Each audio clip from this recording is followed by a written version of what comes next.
시청자 여러분 안녕하십니까.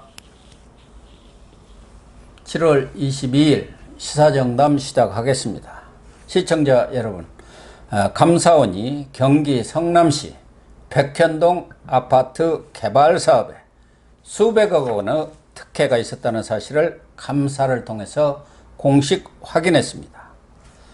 윤석열 대통령의 지지율이 30%대의 턱걸이를 할 수준으로 떨어지면서 대통령실 참모진 개편 목소리가 높아지고 있습니다. 여상훈 변호사님과 정치권 이슈 분석 정리하도록 하겠습니다. 여 변호사님, 네. 감사원이 최근에 백현동 개발에 대해서 수백억 원대의 특혜 사업이다. 네. 이렇게 감사 결과를 공식 확인을 했는데 내용 자체는 새로운 것은 아니에요. 네, 맞습니다. 그러나 감사원이 감사를 통해서 공식적으로 확인했다는 거, 예. 그게 중요한 것 그렇죠. 아니겠습니까? 예. 지금 경찰 수사 결과가 나왔으면은 수사 결과가 됐으니까 그걸로 확인을 할 수가 있는데 그 이전에 감사원이 가장 공신력 있는 그런 기관에서 지금 확인을 해준 것 아닙니까? 그러니까 중립적인 기관으로 돼 있죠. 우리 헌법상. 거기서 지금 이제 이 백현동 사건에 대해서 사실 저희들이 이 자리에서 이거 뭐 딱 견적 나오는 사건이라고 뭐 그 지목 변경 4단계 지목 변경부터 뭐 김인섭 씨인가요? 선대 본부장 하던 사람이 갑자기 어떤 업체로 들어가고 난 다음에 생긴 거, 그다음 임대 아파트 비율 10%로 낮춘 거, 낮춰버리고 이런 거 볼 때 이거는 시장의 개입이 아니고는 도저히 있을 수 없는 일이란 게 그 속된 말로 골백 번도 이야기했는데, 그렇죠. 그렇지만 그거는 이제 저희들은 그 어떤 언론 보도 이런 걸 보고 이제 이야기하는 거고, 지금 이번에 감사원에서 이렇게 한 거는 그렇게 우리가 언론 보도로 추정했던 것들이 성남시에 들어가서 그 자료를 전부 다 보고 내린 결론 아니겠습니까? 그렇죠. 그러면 이거는 맞다. 그러니까 이게 감사원의 어떤 감사 결과만 이렇다. 그 전에 아무 말도 없던 게, 이건 정권 바뀌거나 감사원이 아무리 중립적이라 하지만 어떤 정치적인 동기에 의해서 사실 감사원이 또 정치적인 동기에 움직인 적도 꽤 있었고, 하지만 그 이재명 의원이 뭐 대통령 후보 되기 전부터 되고 나서도 계속 이 문제는 있었고, 그때는 여당이 지금의 야당이 정권을 가지고 있고 그다음 언론도 다 장악하고 있고, 이런 상태에서 백현동 이야기가 나왔을 때 저희들로서는 이거는 분명히 어떤 사적인 권력이 개입하지 않고는 있을 수 없는 일이다 했던 게 이번에 감사원이 확인해 준 거기 때문에 여기에 대해서는 지금 이제 곧 경찰 수사도 지금 하고 있는 거죠. 그럼요. 거의 뭐 여기는 마무리 단계에 그러니까 이 정도로 2중, 3중으로 지금 확인이 되고 있는 거거든요. 그렇다면 지금 이재명 의원이 빨리 당대표가 되려는 이유를 또다시 한 번 더 확인하게 된 거죠. 그리고 이거는 대장동 사건은 있죠. 아직 수사가 아직 이제 진행 단계고 확인할 게 많지만 백현동 사건은 이 물증이 나와버렸잖아요. 그 지목 변경, 그다음 말도 안 되는 옹벽. 그 옹벽을 왜 쌌냐 하면 있죠. 이게 안 그러면 이게 그 지하처럼 돼버리면 분양이 안 된다고 이게. 그렇죠. 하루 종일 어두컴컴하고 이러니까. 그리고 이게 그 허가가 안 날 수 있어요. 왜냐하면 뒤에 산이고 이게 산사태로 무너질 위험이 있다. 근데 옹벽을 쌓아가지고 억지로 만든 아파트인 거예요, 이게. 그런 그 허가의 어떤 장애를 없애기 위해서. 이런 거는 사실 시장이나 뭐 도시계획위원회, 시장 산하에 그런 데서 개입해가지고 이걸 억지로 안 하는 이상은 이게 허가가 나기가 힘든 사건입니다. 만일 그 옹벽이 없었으면 이거 지금 1000 몇백 가구잖아요. 500, 600 가구로 줄어들어 버려요. 그렇게 되겠죠. 옹벽을 안 쌓으면은 거기는 산사태 때문에 이 아파트를 못 짓게 돼 있거든, 위험성 때문에. 1223가구입니다. 그러니까요. 그러면 수익성이 확 떨어지고 그 업체한테 이익이 확 떨어지잖아요. 그래서 이걸 갖다가 그 옹벽을 그 흉물 300m 길이에 50m, 50m면 아파트로만 4층, 5층, 그렇게 15층이 넘는 높이에 그걸 쌓아가지고 억지로 이게 그 1200가구를 만들었다고 보이거든요. 그러니까 이런 걸 볼 때 감사원들은 이런 거 밝히는데 귀신들이거든요. 그럼요. 그렇죠. 이런 거 뭐 그 감사원에도 감사관이 그 어떤 자기 전문 분야가 다 있더라고요. 이 건축 전문 분야 감사관이 했을 거예요. 딱 보니까 뭐 나오는데 그래서 이 부분은 이재명 의원으로서는 지금 큰일 났다. 그런 생각이 듭니다. 봐야겠죠. 사실은 감사원이 이 사안 자체는 2021년 5월에 성남 시민 거의 320여 명이 공익감사를 감사 청구를 했죠. 해가지고 늦었어요, 사실은. 지난해 다 감사를 해서 확인이 다 된 거예요. 근데 이재명이가 그때는 후보 시절이고 혹시 불리할까봐 또 여당 아닙니까? 그렇죠. 여권이었으니까요. 그러니까 그걸 그대로 갖고 있다가 사실은 올 4월에 감사 그 결과를 감사위원들이 의결도 하기 전에 경찰한테 수사 의뢰를 했어요. 의결 전에 이건 이제 그때는 선거가 끝났지 않습니까? 그러니까. 끝나가지고 윤석열 후보가 이겼기 때문에 이거 그대로 두었다가는 또 나중에 문제가 될 것 같으니까 일단 감사 의결 전에 수사 의뢰부터 해갖고 수사 의뢰를 해갖고 경찰에서 이미 수사가 지금 진행이 되고 있는 사안이고 지난 뭐 2월에도 다 그 압수수색 성남시청에 한 사안이란 말이에요. 그래서 뭐 잘 아시다시피 여러 차례 이야기했지만 그 4단계나 그 지목을 변경을 해준 거 아닙니까? 금싸라기 땅이 됐다 그랬죠. 그러니까요. 자연녹지에서 준주거지로 올려줬는데 그 이전에 그 아시아 디벨로퍼라는 대표가 그 사업을 할 때는 성남시한테 해가지고 국토교통부까지도 나서서 2단계만 올려달라. 그렇게 했는데 다 거부했지 않습니까? 속된 말로 빠꾸 당했죠. 성남시청에서 다 거부했는데 김인섭 씨가 딱 들어가가지고 하면서 그냥 바로 그게 아주 2015년 1월인가 들어갔는데 3월에 딱 일사천리로. 그것도 이재명 결재가 다 난 서류들이 지금 다 나왔지 않습니까? 그런데 여기서 이제 관심사항은 뭐 김인섭 씨가 한 70억을 받았다는 건 다 알려진 사실이고 또 중간에 그 특수목적법인 지분 내놔라 하니까 또 절체면에 못 주겠다고 그러니까 너 잘 되냐 잘 하느냐 한번 보자. 그렇게까지 협박까지 해가고 그걸 포기했죠. 가져온 거죠. 25만 주를 또 가져온 것까지 다 나타났고 지금까지 알려진 것은 뭐 3천억 정도 이렇게 흑자를 이익을 봤다. 그 중에 이제 김인섭 씨는 한 70억 정도 자기 몫을 챙겼고 그 이후에 뭐 어떻게 더 단락했는지는 알 길은 없는데 감사 결과에서는 로비 여부라든가 뇌물 수수 여부는 확인하지 못했다. 이렇게 돼 있단 말이에요. 그러니까 감사원으로서 어떤 서류 절차라든가 이런 것의 미비점이라든가 어떤 특혜 정황이라든가 이런 것을 확인할 수 있지만 로비나 뇌물 수수는 수사를 강제 수사를 하지 않고는 알 수 없잖아요. 그렇죠. 그거는 이제 이게 백현동 지금 말씀하신 대로 이제 불법 인허가, 불법 지목 변경 이런 걸로 고발이 되면요. 그걸 왜 해? 불법이라는 거는 안 되는 거잖아 본래. 그렇죠. 근데 그게 됐으면 당연히 세상에 공짜 전심은 없다고. 뭔가 특혜라든가 뇌물이라든가 뭐 돈이 오고 갔다는 거는 그냥 삼척 동자가 들어도 아는 일이거든요. 그러면 수사기관에서는 비록 고발은 좀 전에 말씀하신 대로 뭐 건축 인허가 문제, 지목 변경 문제로 왔다 하더라도 이걸 수사 안 할 수가 없죠. 이거는 하는 중간에 다 나오니까 이 때문에 그러니까 그 뭐 금융거래 정보 추적 뭐 이런 걸 다 하면 그리고 그 통신 내역 그 휴대폰 통신 내역 다 조사하면은 앞으로 이게 지금 감사원에서 한 거는 이 서류 문제였지만 절차 문제, 인허가 문제였지만 앞으로 경찰에서 하고 있죠. 경기 남부지방경찰청인가요? 경기 남부청에서. 거기서 하고 있지만 거기서 아마 그 수사를 본격적으로 시작되면은 그 뇌물, 그다음 또 직권 남용이 들어갔을 가능성도 아주 많아요. 왜냐하면 이재명 지사로서는 그 당시 시장이죠.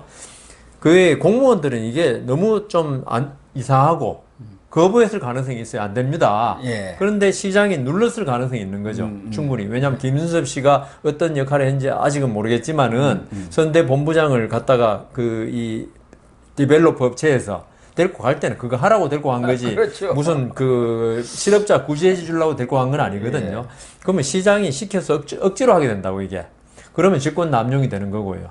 그래서 지금 그 감사원에서 고발한 거 이거는 이 단초를 제공한 데 불과하고 앞으로 이게 이 사안을 둘러싼 여러 가지 범죄 비리 혐의가 나올 것이고 그거 나오면 지금 이재명 지금 의원으로서는 정말 사면 초과에 빠지는데 지금 특이한 게 사실 대장동 문제에 있어서는 이재명 지사 내가 당군 일에 최대 뭐 수입을 올리고 내가 잘했는데 이거는 어떤 무슨 게이트라고 오히려 야당 그 당시 야당 게이트라고 그러고 대장동 몸통이 윤석열이라고 했지 뭐 그런 식으로 나왔는데 여기 대해서는 어떻게 한마디도 없어요.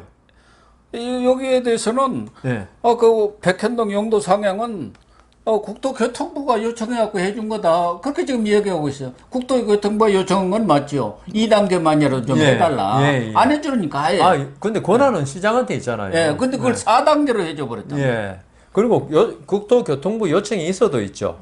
그거는 이제 상급 관청으로서 어떤 국민들의 어떤 민원 이런 걸 전달 안 해줄 수 없거든요. 해준 거고 이 마지막에 결제하는 거는 시장이 하는 겁니다.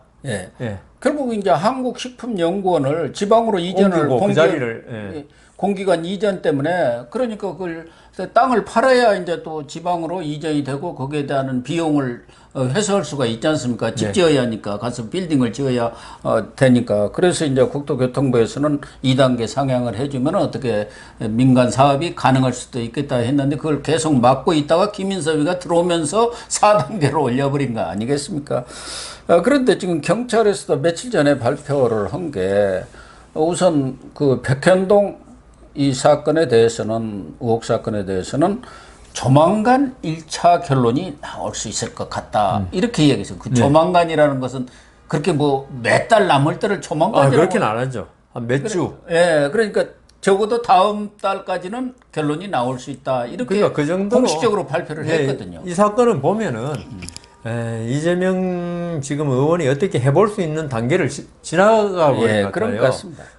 지금 하는 건 이재명 그 의원은 뭐 국토교통부 요청이라는데 사실 그린벨트 해제 이런 것도 있죠. 결국은 자치단체장이 하는데 국토교통부에서 어떤 의견을 표명합니다. 그러면 그걸 전달받고 그다음 이렇게 이제 그린벨트 심의위원회인가요? 해제위원회 열어가지고 이제 결국 시장의 권한으로 하는 거예요. 그렇기 때문에 큰 계획, 경기도 어느 큰 지역의 그린벨트 이런 문제는 왜 자치단체가 여러 개 있는데 이는 국토교통부의 의견도 중요하지만은 이런 자기 관할 내에 있는 어떤 그 여러 가지 행정행위 이거는 시장의 권한이거든요. 그럼요. 시장이 안 된다면 또 안 되는 거예요. 그리고 국토교통부의 지시가 올바르지 않으면 그걸 거부하는 게 시장이에요. 그래서 지금 이제 경찰이 그렇게 발표를 했고 조만간 1차 결론이 나올 것이다. 그 이제 중간 결과 수사 결과를 발표하겠다는 이야기인데 지금 경기 남부청에서 변호사 자격 있는 사람 4명 경찰관 중에 또 회계사 자격 있는 사람 4명 8명으로 해서 4개 팀을 2명씩 해가지고 6개 사안입니다. 이재명과 관련된 의혹 사건이 6개예요. 뭐 검사 사칭 그거 빼고. 그것에 대해서 특별 점검팀을 만들어갖고 이제 지금 점검을 하고 있다는 거예요. 기록을. 그러면 이미 수사가 끝났으니까 기록 점검을 하는 거 아니에요. 뭐가 하자가 있는지. 뭐 잘못된 게 판사 있나. 앞에 가서 충분히 입증이 가능한지. 검사한테 먼저 보내야 되니까. 검사도 이게 기소가 가능하더라고요. 그러니까 거의 끝나가. 그러니까 지금 마무리 단계. 그래가지고 마지막에 이제 이걸 이제 결국 검사한테 보내가지고 검사가 기소 여부를 결정하는 거거든요. 제가 지금 경기 남부청에 안 그래도 사건이 아닌데 그것도 지금 검사한테 갔는지 지금 한 2년 됐어요. 아직도 결론을 못 내리고 있더라고요. 그게 이제 경찰 수사 단계가 좀 약간 엉성하면은 검사한테 가면 이게 안 그래도 지금 수사권 조정으로 경찰들이 자기들 수사 역량을 보이려고 노력을 엄청나게 하는데 이걸 잘못해버리면 검사한테 책이 잡히면 수사권 조정에 이 명분을 내세우기 힘들거든요. 그래서 지금 아까 말씀하신 대로 진짜 요새는 경찰에 가도 있죠. 변호사 출신 경찰관이 되게 아주 많아요. 왜냐하면은 이 수사권 조정이 되면서 경찰이 수사에 진짜 주재자 비슷하게 됐잖아요. 그렇죠. 그러면서 수사를 잘못해버리면은 지금 안 그래도 윤석열 검사 출신 대통령이 있고 이런 데에서 이 수사권 조정을 계속 내세우기 힘드니까 아주 철저를 기하고 있다. 그래서 지금 아까 변호사 출신 경찰관 네. 하고 지금 마지막에 혹시 검찰에 가가지고 책 잡힐 일은 없는가? 이걸 그렇죠. 지금 검토하고 있는 거지. 그 사람들이 무슨 수사를 새로 하겠다 이런 거 그건 아니거든요. 아니죠. 예. 특히 회계사 같은 게 참여한 것은 뭐 횡령액수라든가 이런 것에서 뭐 예. 착오가 있는 것인지 예. 그걸 이제 제대로 봐야 할 것 아니에요. 개수를 맞춰. 왜냐하면 법원에 가면 있죠. 악의가 맞아야 하잖아요. 악의. 그 금액 얼마 틀린 걸로 무죄 나오거든요. 예, 그러니까 악의가 딱 맞아야 한단 말이에요. 그거는 회계사들이 전문이니까 아마 그 회계사가 특히나 좀 전에 고 교수님 말씀하신 대로 회계사가 지금 4명이 관여했다. 이거는 마지막에 개수 조정. 그렇죠. 우리 국회에서 무슨 예산 짜고 할 때 개수 조정 있잖아요. 그러면 이제 마지막입니다. 예, 그 그게 사람 마지막이라는 끝나는 이야기. 거예요. 예, 그 회계사가 수사하는 건 아니거든요. 아, 이게 이제 가면 이 금액이 줬다는 사람 있고 받았다는 사람인데 금액이 악의가 맞아야 돼. 그걸 지금 검토하고 있으니까 이거는 거의 뭐 저기 기소 의견으로 송치돼 가지고 검찰 판단만 남았다. 이런 생각이 듭니다. 근데 가장 핵심은 저는 이거 아닌가 하는 생각이 들어요. 물론 그 용도를 4단계로 상향해 준 거 그런 게 경우에 따라서는 뭐 직권남용이 될지 그런 것도 있고 거기 그 옹벽에 대한 앵커 그걸 고정시키는 그 앵커 그런 것에 대한 안전조치 미흡 뭐 이런 것도 있는데 결국은 이재명을 꽉 옥죄는 것은 그렇게 엄청난 수익을 왜 줬겠느냐 이거예요. 그 민간업자한테. 그러면 김인섭 씨가 70억 원을 받았으면은 본인이 그걸 다 먹었는지도 뭐 알 길은 없습니다만은 그럼 이재명은 정말 좋은 사람이에요. 다 당신들 다 드세요. 그래갖고 막 이렇게 해준 거 아닙니까? 그러니까 물론 뭐 이재명 당시 시장도 그걸 뭐 본인이 돈 받을 일은 없지 않습니까? 네, 뭐 그거 받더라도 바보입니까? 뭐 보쿠션 해갖고 어디로 이렇게 돌려갖고 받았을 건 분명한데 과연 뇌물이라든가 로비 정황을 확실히 경찰 수사에서 밝혀내느냐?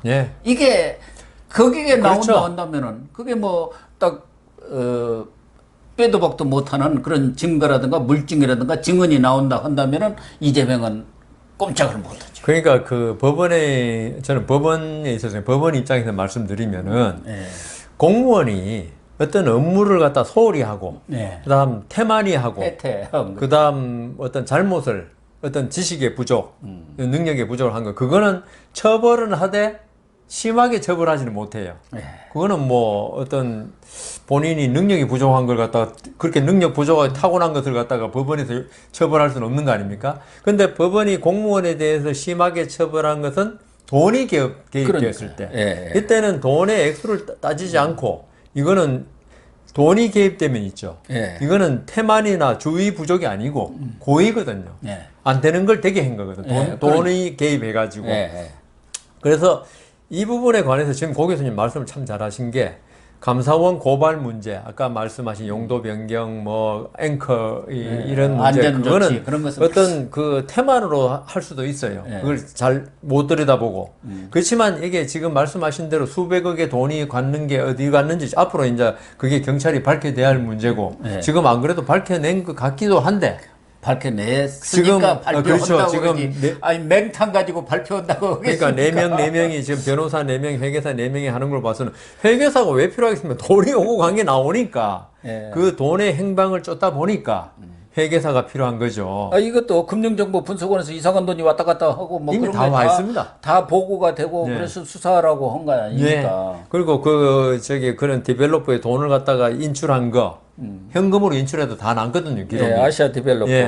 그런 게 있기 때문에 근데 그 돈이 왔으면 아까 말씀하신 대로 김윤섭 씨가 70억 받은 거, 그 김윤섭 씨가 이재명 의원과 관계 없으면은 뭐 본인이 인마이 포켓 할 수도 있고, 그다음 또 자기 필요한 데 쓸 수도 있지만은 우리가 의심하는 거는 이재명 그 당시 시장의 선거대책 본부장이었잖아요. 이런 사람이 아시아 디벨로퍼 가고 거기서 또 아까 말씀드린 여러 가지 적절치 않은 행정행위가 있었고 그다음 70억 있었다. 이러면 그 돈이 김인섭 씨가 다 어떻게 자기 마음대로 했다. 이거는 말이 안 되는 거거든요. 그렇죠. 거기다가 이 대장동 개발로 지금 감사원 이야기만 해도 수백억의 이익 아닙니까? 그리고 우리가 일반적으로는 이 1200가구 정도의 아파트, 잘 안 되는 아파트를, 안 될 수 있는 아파트를 지었으면 이익이 엄청날 거 아닙니까? 그 뭐 몇천억이 될지. 그러면 그 돈이 과연 어디 갔느냐? 이거는 이제 이재명 지금 의원 측근으로 가든지, 측근으로 본인이 아니더라도 그렇겠죠. 네, 측근으로 가든지 몇 달이 건너서 가겠죠. 오히려 그 검찰이나 법원은 있죠. 이게 이제 물론 이거는 검찰이 할 일입니다. 이거는 검찰이 해가지고 기소를 해야지 법원이 심리하니까. 검찰로서는 있죠. 이 뭐 몇백억인데 몇천억이든지 이 돈에 관해서 아시아 디벨로퍼 또는 김인섭 씨가 행방을 이야기 못하면 더 의심을 받을 수 있는 거거든요. 예. 그 돈이 뭐 땅에 파묻지는 않았을 거 아니에요. 예. 이 때문에 이 부분에 관해서는 물론 형사사건에서 모든 입증 책임은 검찰에 있지만 이 부분은 오히려 그 돈이 생긴 거는 지금 거의 확인됐어요. 예. 몇백억 또는 몇천억이. 그러면 그 돈에 관해서 관여된 사람도 확인됐어요. 관여자들이 시장 김인섭 씨, 아시아 디벨로퍼 그 대표 정모 씨로 알고 있는데 그러면 그 사람들이 밝혀줘야 돼. 이 돈을 뭐 공사 용역업에 썼다든가. 아니, 3천억의 이익이 났는데. 그러니까 그 상식적으로 보면 정모 씨가 시에서 다 인허가 해주고 이렇게 높여갖고 했는데 김인선 씨만 70억 주고 3천억을 자기는 먹어버린다? 그러니까. 그 말이 됩니까? 그러니까. 상식적으로 지금 잘 하신 게 안 되니까 상식적으로 납득할 수 있도록 이 김인섭 씨나 아시아 디벨로퍼트 측에서 있죠. 이걸 해명을 해줘야 돼요. 오히려. 아 이거 그 인부들한테 그 땅 파는데 인부들한테 줬다. 나 공사 대금 그렇죠. 줬다. 이런 걸 전부 다 밝히면 돈의 행방이 나오는데. 돈의 행방에 해서 아기가 딱 맞으면 더 이상 얘기할 게 없죠. 이런 거는 못 밝히면은 그 돈은 뇌물로 볼 수밖에 없는 거예요. 그게 대표적인 판례가 그 횡령 사건 아닙니까? 회사 대표가 돈을 횡령했는데 돈이 빈 게 딱 나오면은 대표가 오히려 이 돈을 회사를 위해서 정당하게 썼다는 걸 입증을 해야 되거든요. 그래서 이 부분도 앞으로 이재명 시장 그다음 이런 분들이 그걸 밝혀내야 될 의무를 가진 부분이다. 큰일 났다. 그래서 이 백현동 개발 특혜 이건 이제 감사원이 공식적으로 확인을 해줬다는 게 또 하나가 있고 또 하나 지금 이재명 의원이죠. 당시 이제 시장에 대해서 확인을 해준 게 신상진 새로운 성남시장입니다. 거기 인수위의 정상화특위라는 특별위원회 만들어가지고 6월 14일부터 7월 20일까지 활동을 했고 거기에 김경률 회계사 이런 분들도 참여를 했어요. 37일간 활동을 하고 21일 날 그 결과를 발표했는데 민간에 대한 부당이익이 있는 것을 충분히 알고 어떤 결제를 해줬다든가 마땅히 주의를 기울여야 할 내용에 대해서 주의를 기울이지 않은 것 등 이런 것에 대해서 6건은 고발과 수사 의뢰를 했어요. 2건은 고발하고 4건은 수사 의뢰. 그러니까 이 어떻게 보면은 이제 후임 성남시장인 신상진 씨가 이재명을 이제 고발 수사 의뢰까지 해버린 거고 또 14건은 감사 권고. 감사 권고를 해서 그럼 이제 시청에서 감사관실에 또 감사를 했겠죠. 거기 오늘 뭐 신문에 나온 거 보니까 이재명 친형 이봉과 관련 서류가 2건이 꼭 30년간 보관할 연구 보관해야 할 그 2건 중요한 서류가 다 사라져 버렸다라는 거예요.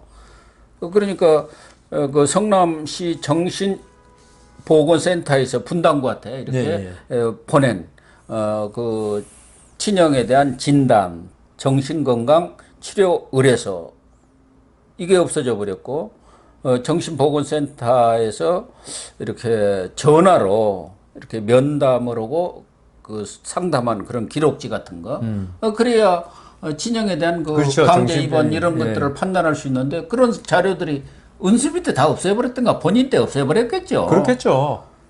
그 외에 이제 뭐 성남 FC 성과급 지급 과정에서 배임 혐의라든가 또 자기가 그 자필로 한 그 지시사항 원본 이런 거 다 보관을 해야 한다고 그러네요. 그런 게 싹 사라져 버렸다라는 거. 그러니까요. 그런 거 해가지고 지금 한 6건이 이렇게 나왔기 때문에 이것도 이제 수사 의뢰 들어갔으니까 사법 리스크가 지금 현재 드러난 것들 6건, 7건 말고도 이게 이제 또 들어가면 그러면 이재명은 끝없이 그러니까요. 사법 리스크 그 굴레를 벗어나기는 어려운 거 아니에요? 그러니까 오히려 지금 그 더불어민주당 당대표 선관위 서른 의원 이런 분들이 다 그러잖아요 지금. 사법 리스크 때문에 제대로 이게 더불어민주당이 굴러갈 수 있겠느냐. 사법 리스크라는 거는 이제 어떤 될 수도 있고 안 될 수도 있고 위험이란 뜻인데 제가 좀 전에 말씀드린 대장동 사건이나 백현동 사건, 그다음 법카 사건 이런 건 리스크가 아니에요. 이미 거의 확정된 대장동은 앞으로 이제 수사하겠지만 그렇죠. 이 때문에 지금 우리가 지금 아마 정당 사상 초유의 완전히 그냥 범죄 피의자 당 대표를 야당 거대 야당 대표를 가지고 전국을 갖다가 지금 굴러가는 걸 보게 되는데 이게 전국이 제대로 굴러갈까요 이게? 그러니까. 예. 그러니까 당 대표가 되는 것은 뭐 우여곡절이 뭐 있을지는 되겠죠. 의대명이라고 모르지만 그러지 않습니까? 되기는 되겠지만 그렇게 되면 이제 당이 그러고 나서 검찰에서 기소하고 뭐 그렇게 하게 되면은 당이 나서 가지고 이제 이재명 방탄을 해야 할 거 아닙니까? 그러니까 그 본래 당에서는 어떤 정책을 가지고 여당하고 서로 협의하고 조정하고 싸워야 되는데 이게 당 대표가 돼 버리면은 당 대표를 보호해야 한다. 왜냐하면 공천권을 가지고 있으니까. 안 그래도 지금 공천 학살이 일어날 것이라고 박용진 의원이 그랬던가요? 그랬는데 지금 이재명 당 대표가 되면은 의원들의 어떤 공천의 기준이 말은 그렇게 안 하겠지만 내 수사에 대해서 얼마나 열심히 싸웠느냐. 그게 공천 기준이 될 수도 있다는 거죠. 그렇게 되면은 국정이라는 게 어떤 정책 대결이 되는 게 아니고 나를 얼마나 잘 호위무사로서 잘 보호해줬냐가 공천 기준이 돼버리면은 전국이 완전히 그렇지 않아도 지금 지금 21대 국회입니까? 20대 후반기 국회죠. 지금 뭐 개원도 아직 못하고 있는데 이게 언제 이게 전국이 정상화될지 이거는 더불어민주당이나 이재명 당 대표 될 사람한테 문제가 아니고 전 국민이 지금 경제 인플레이션 엄청나게 되고 이러는데 지금 안 그래도 지금 뭐 윤석열 정부에서 지금 세금 감액하는 거, 경제 살리기 위해서 감액하는 거 이런 걸 낸 거 아닙니까? 그런데 이런 게 전부 표류할 거란 말이에요, 이게. 그거 뻔하죠. 그런데 이 기업하는 사람들은 그런 그 윤석열 정부의 감세 정책 이런 걸 믿고 어떤 사업 계획도 짜고 뭐 이렇게 하는데 이게 전부 다 올스톱 돼 버린다고요. 그러면 경제가 제일 나쁜 게 경제한테 불확실성입니다. 불확실성. 장래가 어떻게 될지 모른다는 거. 그러면 우리가 안 그래도 지금 수출도 계속 마이너스. 그다음 지금 초인플레 이런 걸로 경제 환경이 엄청나게 나빠졌는데 이게 제1야당 그리고 여당보다 훨씬 큰 거대 야당이 이런 그 수사의 당 대표의 수사 소용돌이에 밀려 들어가 버리면은 국가가 불행해지는 거죠. 아니 그러니까 당 대표가 이런 본인들은 지금 이제 벌써 그걸 정치 탄압으로 몰고 가고 있는데요. 프레임을 씌워갖고 그거는 범죄 행위를 저지르는 거 천하가 다 이렇게 드러나는데 다 드러나고 있지 않습니까? 그걸 정치 프레임으로 이렇게 씌워가지고 무슨 보복 수사다 어찌고 하는데 그래서 당장 우상호 비대위원장이 한덕수 총리 그 인사하러 오니까 거래했지 않습니까? 사법거래라는 말이 있었는데 이번에는 이제 수사거래를 하려고 그러죠. 아니 정치 탄압 수사 계속 하면은 또 그 새 공무원 피격 비서 사건 또 어민 탈북 어민 강제 송환 사건 이런 거 수사하면은 어떻게 우리가 협치를 하겠느냐 해가지고 협치를 받으려면은 그 수사하지 말라 그 얘기 아닙니까? 그래갖고 한동훈한테 가서 잘 좀 얘기해 주세요 이러고 있지 않습니까? 그러니까 그래서 거래하자는 얘기 아닙니까? 아니 거래할 게 있고 안 할 게 있죠. 그러니까요. 아까 말씀드린 어떤 조세 감세 문제 이런 거는 서로 여당 야당 간에 앞으로 계속 토의하고 뭐 부자를 위한 정책이냐 하지만 이런 사법적인 문제 있지 않습니까? 범죄 행위를 어떻게 진실을 밝혀내야 될 문제 이거는 거래의 대상이 아니란 말입니다.